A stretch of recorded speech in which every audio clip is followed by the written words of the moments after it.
Hi friends, welcome back to my channel. ಇವತ್ತು ಬಹಳ ಆರೋಗ್ಯಕರವಾದಂತಹ ಉಸ್ತಿಕಾಯಿ ಸುಂಡೆಕಾಯಿ ಪಲ್ಯ ಮಾಡುವ ವಿಧಾನವನ್ನು ನೋಡೋಣ. ಈ ಸುಂಡೆಕಾಯಿ ತುಂಬ ಆರೋಗ್ಯಕ್ಕೆ ಒಳ್ಳೆಯದು ಫ್ರೆಂಡ್ಸ್. ಹೊಟ್ಟೆಯಲ್ಲಿರುವ ಹುಣ್ಣನ್ನು ಕೂಡ ಗಾಯವನ್ನು ಕೂಡ ಇದು ನಿವಾರಿಸುತ್ತೆ.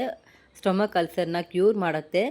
ಇದು ಹೃದಯಕ್ಕೂ ಕೂಡ ತುಂಬ ಒಳ್ಳೆಯದು. ಹಲವಾರು ರೋಗ ನಿರೋಧಕ ಶಕ್ತಿಯನ್ನು ಹೊಂದಿರುವಂತಹ ಈ ಸುಂಡೆಕಾಯಿ ಸಿಕ್ಕಿದ್ರೆ ಖಂಡಿತ ಮನೆಗೆ ತಂದು ಪಲ್ಯ ಮಾಡಿ ಟ್ರೈ ಮಾಡಿ ನೋಡಿ.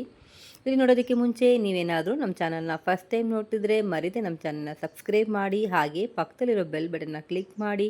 ನಾವು ಹಾಕೋ ಹೊಸ ಹೊಸ ರೆಸಿಪೀಸ್ ನಿಮಗೆ ನೋಟಿಫಿಕೇಷನ್ ಬರುತ್ತೆ. ಬನ್ನಿ ಫ್ರೆಂಡ್ಸ್, ಈ ಆರೋಗ್ಯಕರವಾದಂತಹ ಸುಂಡೆಕಾಯಿ ಪಲ್ಯ ಮಾಡೋ ವಿಧಾನವನ್ನು ನೋಡೋಣ. ಇದೊಂದು 1/4 kg ಸುಂಡೆಕಾಯಿನ, ಇದು ಮನೆ ಹತ್ರನೇ ಗಿಡ ಇದೆ, ಅದನ್ನು ಕಟ್ ಮಾಡಿದ್ರೆ ಅರ್ಧ ತೊಗೊಂಡಿದ್ದೀನಿ. 2 ಸ್ಪೂನಷ್ಟು ಎಣ್ಣೆಯನ್ನು ಹಾಕಿ, 1/4 ಸ್ಪೂನಷ್ಟು ಸಾಸಿವೆ ಕಾಳು, ಅರ್ಧ ಸ್ಪೂನಷ್ಟು ಸೋಂಪು, ಸ್ವಲ್ಪ ಕರಿಬೇವು ಸೊಪ್ಪನ್ನು ಹಾಕ್ಕೊಳ್ಳೋಣ. ಇದು ಸ್ವಲ್ಪ ಚೆನ್ನಾಗಿದ್ದು ಫ್ರೈ ಆಗಲಿ. ನಾನು ಒಂದು ಕೈ ಹಿಡಿಯಷ್ಟು ಸಾಂಬಾರು ಈರುಳ್ಳಿನ ಸೇರಿಸ್ಕೊಂಡಿದ್ದೀನಿ, ಚಿಕ್ಕದಾಗಿ ಕಟ್ ಮಾಡಿ. ನೀವು ದೊಡ್ಡ ಈರುಳ್ಳಿನೂ ಕೂಡ 2 ಈರುಳ್ಳಿನ ಸಣ್ಣದಾಗಿ ಹಚ್ಚಿ ಸೇರಿಸ್ಕೊಳ್ಳಿ. ಈರುಳ್ಳಿನ ಚೆನ್ನಾಗಿ ಈ ಥರ ಫ್ರೈ ಮಾಡ್ಕೊಳ್ಳೋಣ.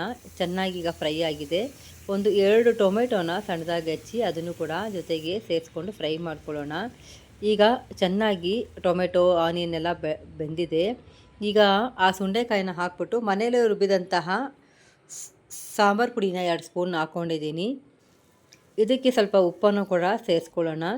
ಇದಕ್ಕೆ ಒಂದು ಅರ್ಧ ಕಪ್ಪಷ್ಟು ನೀರನ್ನು ಹಾಕಿ ಒಂದು 10 ನಿಮಿಷ ಮೀಡಿಯಮ್ ಫ್ಲೇಮ್ನಲ್ಲಿ ಬೇಯಿಸಿದ್ರೆ ಸೂಪರ್ ಆಗಿರುವಂತಹ ಸುಂಡೆಕಾಯಿ ಪಲ್ಯ ರೆಡಿ ಆಯಿತು. ಖಂಡಿತ ಮನೆಯಲ್ಲಿ ಟ್ರೈ ಮಾಡಿ ನೋಡಿ, ಹೇಗಿತ್ತು ಅಂತ ಕಮೆಂಟ್ ಕೊಡಿ.